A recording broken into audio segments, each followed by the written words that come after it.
Salut, je m'appelle Alissa. Et je voudrais vous parler de la plus horrible expérience de ma vie. C'était si affreux qu'honnêtement, je ne souhaite à personne de vivre quelque chose de similaire. Je me suis retrouvée dans une prison d'hommes. Comme vous l'avez peut-être remarqué, je suis une fille. Alors mon séjour là-bas a été horrible, encore pire que mon séjour habituel en tôle. Si seulement j'avais compris que j'aurais une terrible existence si j'enfreignais la loi, je n'aurais pas eu à apprendre cette terrible leçon pour me tenir à carreau. Quand j'étais plus jeune, j'étais vraiment paumée. Je n'essaye pas de me trouver des excuses, mais je suivais l'exemple de toute ma famille. La vérité, c'est que ma famille était paumée.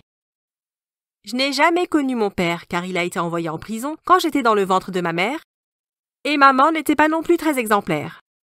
Elle s'attirait déjà des ennuis et a été envoyée en prison plusieurs fois. Ce n'était que de courtes peines et elle sortait au bout de quelques mois. Pendant ce temps, j'allais chez mon oncle ou mes tantes. Mais vous imaginez bien qu'ils n'étaient pas mieux. Ils étaient juste doués pour ne pas se faire arrêter. Mon oncle Lenny vendait toutes sortes de pilules, et pas du genre de celles que vous trouvez à la pharmacie. Tante Lucie traînait avec des types qui n'étaient pas du tout gentils et se battaient tout le temps. Mes cousins étaient tout aussi paumés. Je n'avais aucun bon exemple à suivre dans ma vie. Mes amis étaient aussi de mauvaise influence. Nous nous attirions toutes sortes d'ennuis et essayions de jouer des tours aux flics. Dites-vous que ça finissait toujours mal. Je regrette de n'avoir eu personne pour m'apprendre ce qu'il fallait faire ou ne pas faire et à quel point la vie d'un criminel était horrible. Mais à ce moment-là, être une criminelle paraissait super cool et ça me semblait être la seule façon dont je pouvais gagner de l'argent. Je pensais qu'avoir un travail était fait pour les idiots qui n'avaient pas assez de bon sens. Alors je me moquais de mes amis qui avaient un vrai travail. Je leur disais qu'ils pouvaient rester des esclaves modernes et je passais mon temps à décompresser et à prendre ce que je voulais. Qui allait m'empêcher de faire ce que je voulais? Après tout, ma famille m'avait appris à voler. Ce que j'ai appris avec eux était de ne jamais me faire arrêter et de ne pas être une balance. Si j'avais des problèmes, je devais me taire et ne pas faire tomber d'autres personnes avec moi. Dans ce milieu, c'est chacun pour soi. Et c'est exactement à cause de ça que je me suis retrouvée en prison. Tous mes amis qui avaient déconné avec moi ont réussi à échapper à la prison. Peut-être que j'aurais dû les dénoncer parce qu'ils sont dans de bien pires situations maintenant. Ils n'ont pas retenu la leçon et ont reproduit les mêmes erreurs que nous commettions quand nous étions plus jeunes. J'espère qu'ils ne feront pas de mal à quelqu'un d'autre en même temps. Le truc, c'est que j'ai eu plein d'avertissements avant mon petit séjour en prison. Mais j'étais trop aveuglée par ma jeunesse et toutes mes mauvaises influences pour comprendre à quel point ma conduite était dangereuse. J'avais tout le temps des ennuis à l'école et étais en retenue toutes les semaines. Ma mère ne savait pas vraiment comment faire avec moi, mais pour être honnête, elle avait aussi un casier judiciaire, alors c'était compliqué pour elle de me dire de bien me tenir alors qu'elle déconnait tout le temps. Mon premier gros pépin avec la loi, c'était quand j'avais 15 ans. Un des cousins m'a mise au défi de voler dans l'épicerie au coin de la rue. J'étais si impatiente de montrer que je pouvais le faire que j'ai accepté. Évidemment, je me suis faite prendre et le propriétaire a appelé la police. Il avait une politique de tolérance zéro en ce qui concernait les enfants qui volaient dans son magasin. C'était pour cette raison qu'il était rarement la cible de petits délinquants. Je ne le savais pas et me suis attirée de gros ennuis. Évidemment, quand on m'a demandé si quelqu'un m'avait aidé ou savait ce que je faisais, j'ai secoué la tête.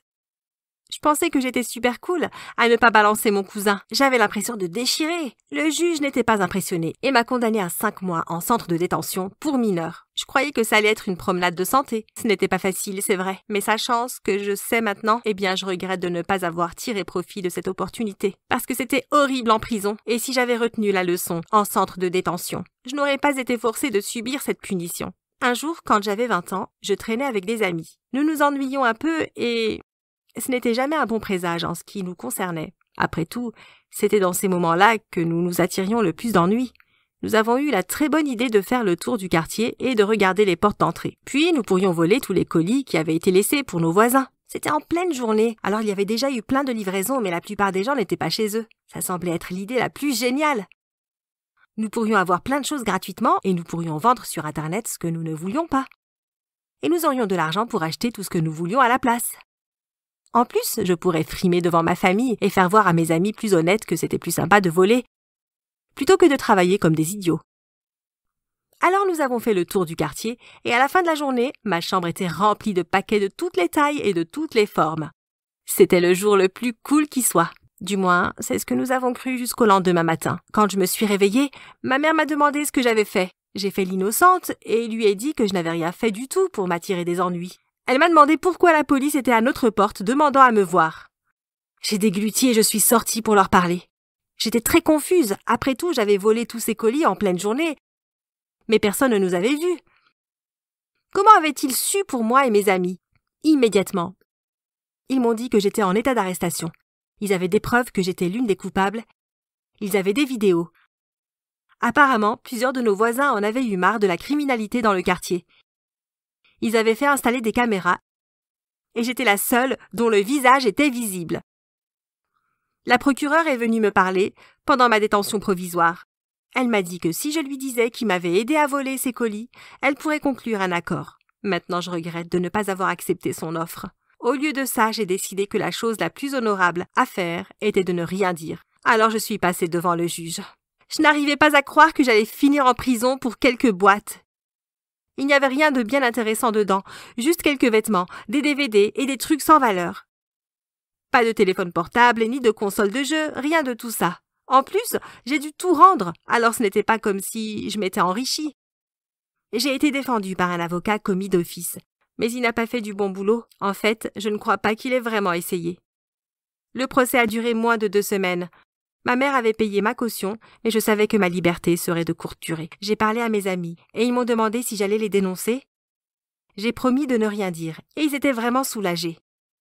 J'aurais dû être plus maligne. Nous avions tous déconné et nous aurions pu nous en sortir avec une tape sur les doigts si nous avions fait face aux conséquences ensemble. Au lieu de ça, j'ai été condamnée à 2 ans de prison. Le juge m'a dit qu'il espérait que ça me remettrait sur le droit chemin, et c'était tout. J'allais perdre 2 années de ma vie. Quand j'ai été transférée à la prison, je croyais que ma situation ne pourrait pas s'aggraver davantage. J'allais avoir une grosse surprise. J'ai rapidement remarqué qu'il n'y avait que des hommes dans les parages. Pas une femme en vue. Encore pire, la plupart des gardiens étaient des hommes. Je me demandais ce qui se passait. Peut-être qu'on allait m'emmener dans la partie du bâtiment réservée aux femmes. J'ai fini par réaliser que j'allais rester là et qu'il n'y avait vraiment aucune femme.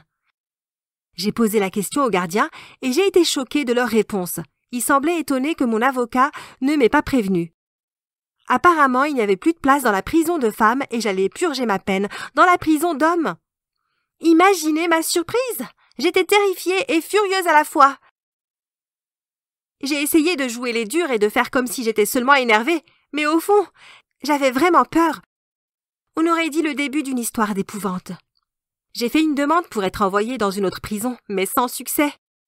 Mon avocat ne s'intéressait plus à mon affaire, et le juge ne m'a attribué personne d'autre.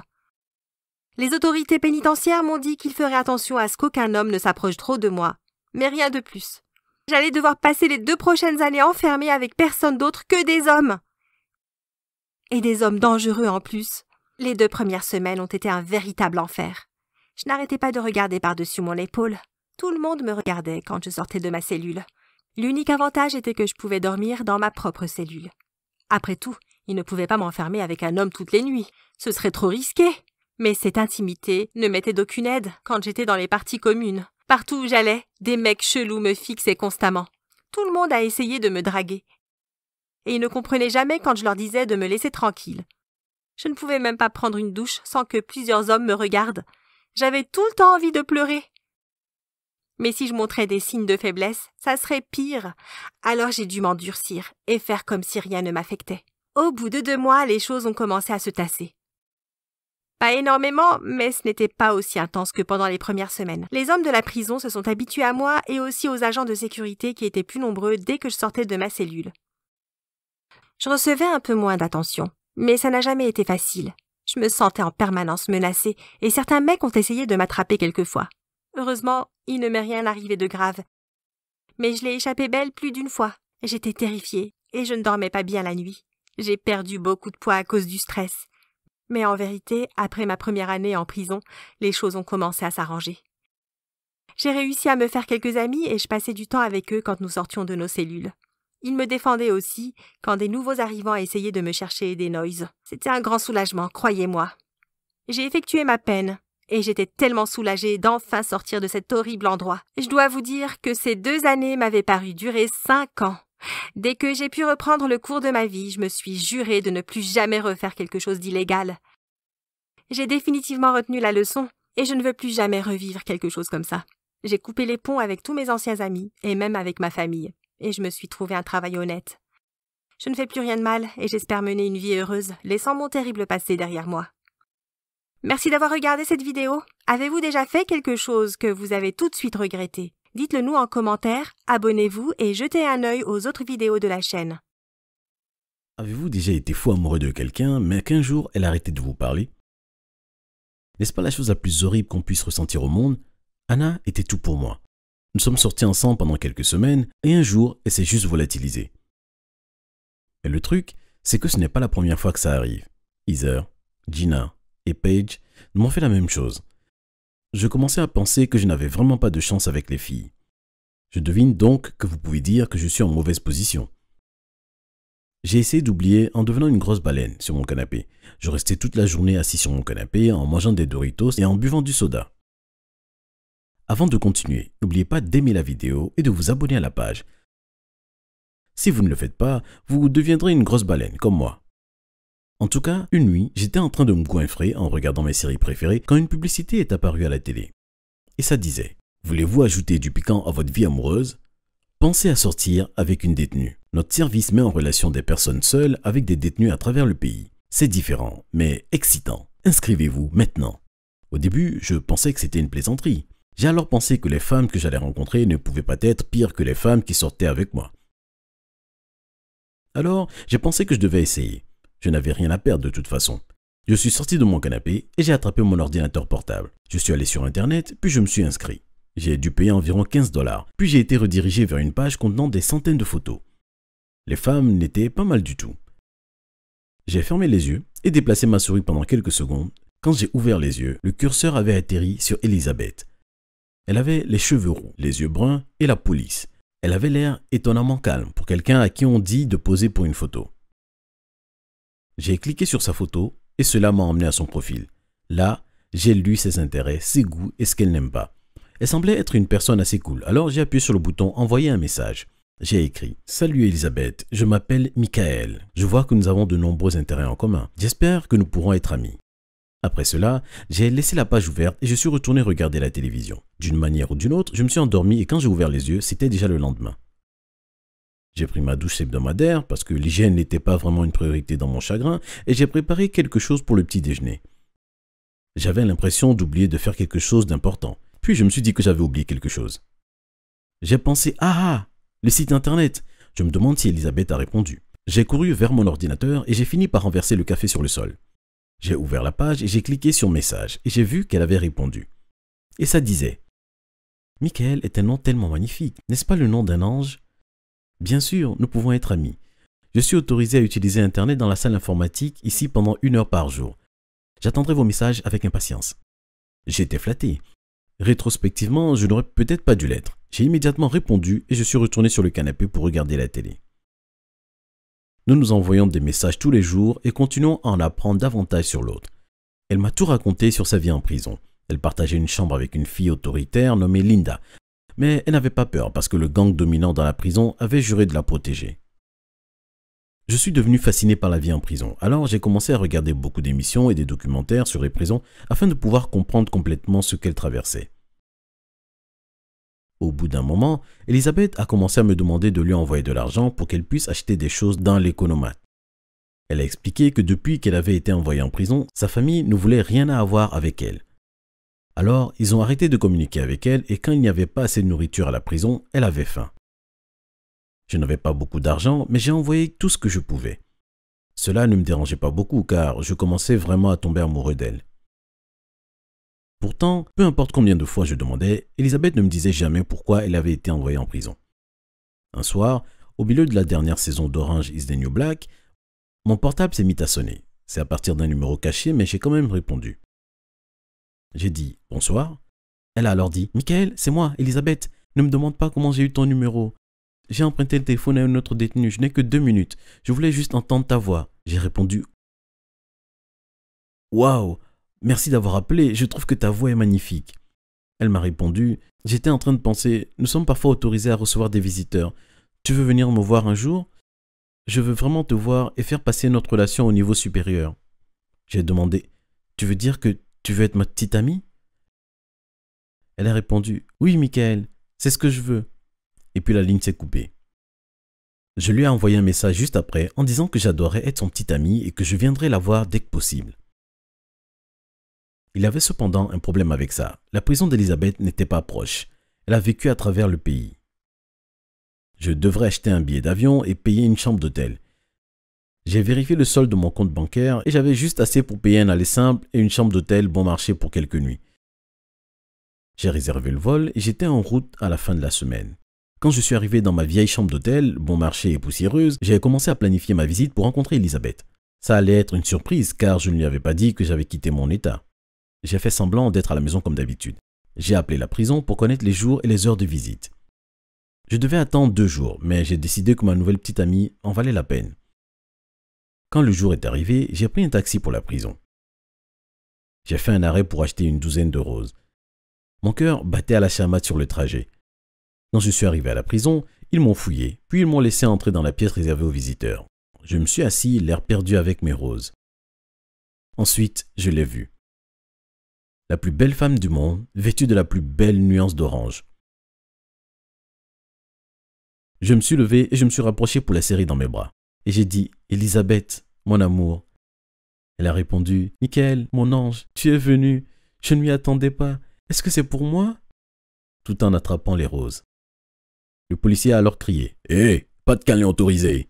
Nous nous sommes assis calmement et avons commencé à parler.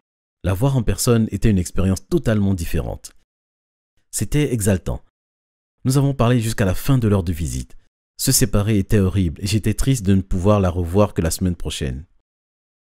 Elle m'a dit, « Tu vas me manquer, Michael. » Je lui ai répondu, « Nous nous reverrons très bientôt.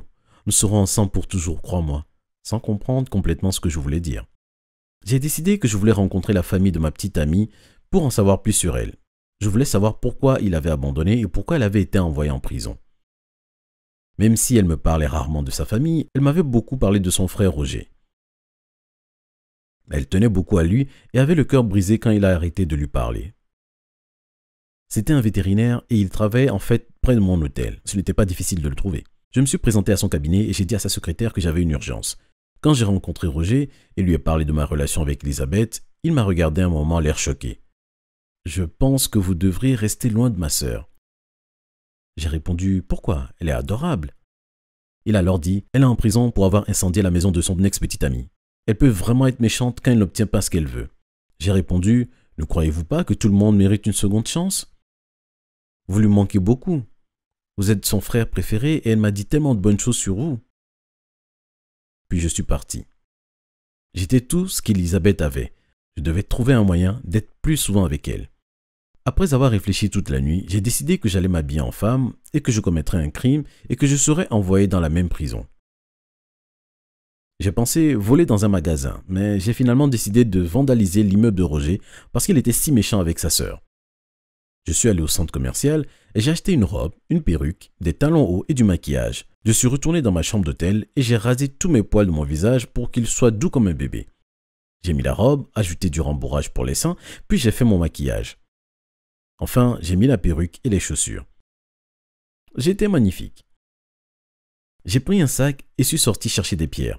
Lorsqu'il était plein, je me suis dirigé vers le bureau de Roger et j'ai commencé à les jeter sur les vitres à l'extérieur. Tous les animaux ont commencé à faire du bruit et tout le monde à l'intérieur était surpris. En peu de temps, la police est arrivée et j'ai été menotté et emmené à la prison. J'ai refusé de dire mot parce que ma voix était si profonde qu'ils sauraient immédiatement que j'étais un homme. Étonnamment, je n'ai pas été fouillé. Ils m'ont simplement donné mon uniforme de prison et sont sortis de la pièce pour que je puisse me changer. Après m'être changé, ils ont pris ma photo et m'ont emmené à l'intérieur. J'ai cherché Elisabeth partout mais je ne l'ai pas trouvée. J'ai été emmené dans une pièce avec une femme énorme et méchante qui semblait être là pour avoir éclaté la cervelle de quelqu'un. Je pensais, bon sang, elle aurait dû faire du sumo, je ne veux pas être de son mauvais côté. Elle a dit « Salut ma mignonne, tu es là pour quelle raison ?» Mais je ne pouvais dire un mot. Ce soir-là, au dîner, tous les détenus mangeaient à la cafétéria. J'ai cherché ma copine partout, mais c'était difficile de la repérer, car tout le monde portait la même chose. Je l'ai finalement repérée à une dizaine de tables. Je me suis levé instantanément et je suis allé la voir. J'ai murmuré « Elisabeth ». Elle a dit « ouais », en me regardant bizarrement. J'ai compris que c'était à cause de mon déguisement. J'ai alors murmuré de nouveau « C'est moi, Michael ». « Oh mon Dieu, comment es-tu arrivé ici ?» Elle a fait de la place pour que je puisse m'asseoir à côté d'elle. J'ai murmuré toute l'histoire et elle m'a regardé perplexe. Plus tard, elle a réussi à soudoyer un gardien pour nous laisser partager une chambre. Il semblait qu'elle avait un peu de pouvoir là-dedans. J'étais au paradis. Bon, vous savez, à part la situation carcérale. Lorsque les lumières s'éteignaient, nous nous faisions des câlins et nous racontions des histoires toute la nuit. Pendant quelques semaines, ce fut la relation la plus heureuse que j'ai jamais eue de toute ma vie. Je pensais que tout allait parfaitement jusqu'à ce que je remarque qu'Elisabeth passait de plus en plus de temps dans la salle informatique. Je me demandais ce qu'elle pouvait y faire puisque, dans le passé, elle n'y allait que pour moi. Quand je n'en pouvais plus, j'ai décidé de l'interroger à ce sujet. « Qu'est-ce que tu fais dans la salle informatique ces jours-ci » Elle a répondu « Eh bien, je pense qu'il faut que je sois honnête, donc je vais être franche. J'ai recommencé à faire des rencontres en ligne. » J'ai dit « Quoi ? Pourquoi ?» Choqué avec le cœur brisé. Elle a dit « Puisque tu es en prison avec moi, je n'ai personne pour m'envoyer de l'argent. Crois-tu que je suis juste simplement censé mourir de faim ? J'aime les câlins et tout le reste, mais tu es assez inutile pour moi en ce moment. » J'étais tellement en colère que je suis allé directement au milieu de la prison et j'ai crié « Je ne suis pas vraiment une femme. Je m'appelle Michael et je suis venu ici pour être avec celle que j'aime, Elisabeth. Mais maintenant, elle me trompe. » J'ai jeté ma perruque, tout le monde soupirait. J'ai dit « Gardien, je suis prêt à rentrer chez moi. S'il vous plaît, laissez-moi sortir. » pendant qu'ils se mettaient autour de moi. Un des gardiens a répondu « Eh bien, Michael, prétendre être une fille pour entrer dans une prison pour filles est aussi un crime. Vous êtes envoyé directement dans une prison pour hommes. » Tandis que les autres riaient. L'une des détenues soupira. « Ah, les choses stupides que les gens font par amour. » Et oui, c'est l'une des choses les plus stupides que j'ai jamais faites par amour. Je suis toujours en prison actuellement, mais lorsque je sortirai, c'est sûr que je resterai loin des femmes à jamais. Pour mon enfance, mes parents agissaient toujours de façon un peu étrange. Ils n'étaient pas comme des parents normaux. Parfois, ils étaient gentils et drôles, d'autres fois, ils pouvaient me crier dessus et m'engueuler pendant des jours. D'autres jours, ils voyaient des choses comme des hallucinations. Ils parlaient seuls comme si quelqu'un était là. Parfois, ils pouvaient être dans le salon à regarder la télé et, alors que je passais par là, ils me regardaient comme s'ils ne savaient pas qui j'étais. Plutôt bizarre, n'est-ce pas? Mais avant que je ne continue, vous pouvez vous abonner à cette chaîne et cliquer sur le bouton des notifications si vous voulez entendre plus d'histoires terrifiantes et excitantes comme la mienne. De temps en temps, ils voyaient des choses qui pouvaient les effrayer, comme lorsque nous étions au zoo. Nous regardions les singes qui rentraient dans leur maison et mes parents sont venus vers moi en courant en me disant qu'il fallait partir sur le champ. Ils ont dit que les singes s'étaient enfuis de leur cage. On devait sortir de là. Mais alors qu'ils me tiraient hors du zoo, j'ai regardé derrière moi et je me suis rendu compte que tout était normal. Mes parents étaient juste délirants. Il y avait aussi cette fois à la fête d'anniversaire. C'était mon meilleur ami et il m'avait invité à sa fête. On devait avoir 10 ans, mais c'était la première fois que j'allais à une fête d'anniversaire. J'ai supplié mes parents pour qu'ils me laissent y aller et ils devaient être de bonne humeur puisqu'ils ont accepté. J'étais surpris et excité. J'étais prêt à vivre le meilleur jour de ma vie. Nous sommes allés chez mon ami, nous avons toqué à sa porte et mon ami l'a ouverte. Je lui ai tendu son cadeau et nous sommes allés jouer dans le jardin alors que nos parents discutaient ensemble. J'ai octé d'émerveillement quand nous sommes arrivés dans le jardin. Il y avait des tables remplies de gâteaux, de casse-croûtes et de boissons gazeuses et une autre table où il y avait tous les cadeaux empilés sans fin. Il y avait un château gonflable et un trampoline et mon ami m'a dit qu'il y avait une piñata avec laquelle on jouerait plus tard. J'étais si excité. Je savais que nous allons beaucoup nous amuser. Nous avons joué à cache-cache avec les autres enfants. Cela faisait à peine 1 heure que j'étais là quand mes parents sont soudainement apparus. Ils avaient un regard fou et observaient autour avec peur. Ma mère fixait le trampoline comme s'il était un monstre. Mon père épiait le sol comme s'il était fait de lave. Ils m'ont regardé et j'ai marché vers eux avec respect. « Attends, on doit partir » a dit ma mère. « Mais pourquoi? On vient juste d'arriver » ai-je dit, pleurnichant. « Ne discute pas. On rentre » a dit mon père. J'ai tapé du pied. « Mais pourquoi » ai-je demandé. Ma mère s'est penchée vers moi et m'a murmuré à l'oreille. « Tu ne vois pas? Le sol bouge. Si nous ne partons pas, il va nous avaler. » Je les ai regardés confus. J'ai observé la terre, il me semblait normal. Mais je croyais mes parents, alors je les ai suivis. On est entré dans la voiture et sommes retournés à la maison. Le jour suivant à l'école, mon ami m'a demandé pourquoi j'étais parti aussi soudainement. Je lui ai dit que mes parents m'avaient dit que le sol allait nous manger. Mon ami était offusqué et il ne m'a pas parlé pour le reste de l'année scolaire. Maintenant, je réalise que le comportement de mes parents n'était pas normal. Bien sûr, je ne pensais pas ça quand j'étais plus jeune. Je m'y étais habitué, comme j'avais grandi de cette façon de toute ma vie. Parfois, mes parents étaient troublés. Parfois, ils agissaient étrangement. Parfois, ils trouvaient difficile de parler normalement. Mais je les aimais quand même. Malgré tout, ils étaient gentils et attentionnés. Ils étaient juste différents des autres parents. Nous avons beaucoup déménagé aussi. Je restais rarement dans la même école pendant plus d'1 an. Je n'avais pas beaucoup d'amis. J'imagine que j'avais une vie plutôt solitaire. C'est alors qu'un jour à l'école, une femme est venue en cours pour nous parler de la santé mentale. Alors qu'elle rentrait dans la classe, je me souviens avoir pensé qu'elle était très jolie, avec ses longs cheveux bruns et ses yeux verts. Je me souviens également que je suis sorti de ces longues pensées alors qu'elle avait commencé son discours. Elle s'est présentée en tant que Mademoiselle Johnson. Mais vous pouvez m'appeler Sarah. Elle nous a parlé de différentes sortes de maladies mentales, comme la dépression ou l'anxiété. C'est alors qu'elle nous a parlé de la schizophrénie. Elle nous a expliqué tous ces symptômes, par exemple, comment les personnes atteintes peuvent agir ou les choses qu'elles pouvaient faire. J'ai alors pensé que cette description ressemblait à mes parents. Ils ont souvent des hallucinations, ils se comportent différemment, ils ont régulièrement des humeurs changeantes. Cependant, ils ne pouvaient pas être schizophrènes. Ils n'avaient pas de maladie mentale, n'est-ce pas? À partir de ce jour, j'ai commencé à faire des recherches et j'ai découvert que c'était exactement comme eux. Ce ne pouvait pas être une coïncidence. Toute ma vie, j'ai cru que c'était juste leur façon d'agir. Je n'ai jamais pensé qu'ils pouvaient être malades mentalement. J'ai décidé de rencontrer un professionnel à ce sujet. J'ai trouvé le numéro de Sarah et je l'ai appelée. Elle a rapidement décroché. « Allô, qui est-ce » a-t-elle demandé. Je me suis éclairci la gorge. « Je suis Nathan, un étudiant dans la classe où vous êtes intervenu. »« Oh, salut Nathan, comment puis-je t'aider ?» Eh bien, c'est au sujet de mes parents. Je lui ai tout expliqué. Comment j'ai supposé que mes parents étaient atteints de schizophrénie après qu'elle soit venue dans mon école. Je pensais qu'il valait mieux que je vérifie et que je cherche de l'aide professionnelle. Elle m'a dit que c'était la bonne chose à faire, mais qu'elle devait les rencontrer avant de pouvoir faire un diagnostic. Nous nous sommes mis d'accord pour qu'elle vienne le lendemain les rencontrer. J'étais très nerveux. J'avais peur que mes parents soient furieux contre moi puisque je faisais ça dans leur dos. Mais je savais que c'était la meilleure chose à faire. C'était pour leur bien. C'était important qu'ils aient de l'aide dont ils avaient besoin. Quand Sarah est arrivée, elle a toqué à la porte et mes parents se sont regardés avec stupeur. « Qui ça peut bien être ?» a demandé ma mère. Ils sont allés ouvrir la porte et alors que la porte s'ouvrait et que Sarah apparut, mes parents semblaient se figer sur place. J'ai vu leur visage perdre toute leur couleur. Sarah aussi avait l'air surprise et regardait mes parents comme si elle les connaissait. Mes parents avaient l'air de la reconnaître aussi. Ainsi Sarah s'est mise à leur crier dessus, puis elle m'a vu et a ravalé sa salive. La compréhension a pris place sur mon visage.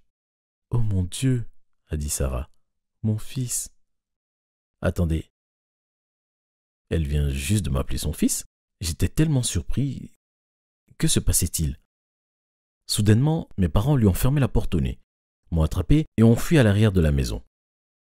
Ils m'ont mis dans la voiture et sans rien dire, on a filé à une vitesse folle loin de notre maison. On a roulé pendant des heures et des heures jusqu'à ce qu'on s'arrête enfin dans un motel. J'étais toujours aussi décontenancé par le retournement de situation. Je ne savais même pas quoi penser, mais j'ai suivi mes parents à l'intérieur. Mes parents étaient nerveux, agités et semblaient être effrayés. C'est alors que je leur ai dit ce que j'avais fait, comment j'avais demandé à Sarah de venir, comme elle était une spécialiste et comment j'ai suspecté qu'ils étaient schizophrènes. « Nathan, comment as-tu pu nous faire ça ?» Mon père m'a crié dessus. Mais aussitôt son humeur a changé et tout à coup, il est devenu tout gentil et il me consolait. « Tu as raison », a-t-il dit tristement. J'étais trop outré pour répondre. « Nous n'avons pas été totalement honnêtes avec toi », a dit ma mère. « Tu vois, mon père a pris une grande respiration. Nous sommes schizophrènes. »« Alors c'est vrai ?» Elle soupirait. Ils ont hoché la tête. « Et une autre chose, ma mère a admis. Nous, elle a pris une pause, nous nous sommes échappés d'un asile. » J'étais bouche bée par la surprise. Je ne m'attendais pas à ça. J'étais surpris, mais tout prenait un sens. C'était pour ça qu'ils agissaient bizarrement. Pour ça qu'on déménageait aussi souvent. Pour cela aussi que nous n'avons jamais eu beaucoup d'amis. D'accord, ai-je dit. Mais au sujet de Sarah, pourquoi m'a-t-elle appelé son fils? À ce moment-là, ils se sont mis en colère à nouveau. et je ne savais pas quoi faire. Donc je me suis juste enfui de la chambre d'hôtel. Je ne savais pas où je me trouvais. On avait quitté la maison si rapidement que je n'avais pas eu le temps de prendre mon téléphone. Alors j'ai trébuché dans la rue et j'ai cherché quelqu'un pour m'aider. J'ai remarqué une voiture de police au loin qui se dirigeait vers moi.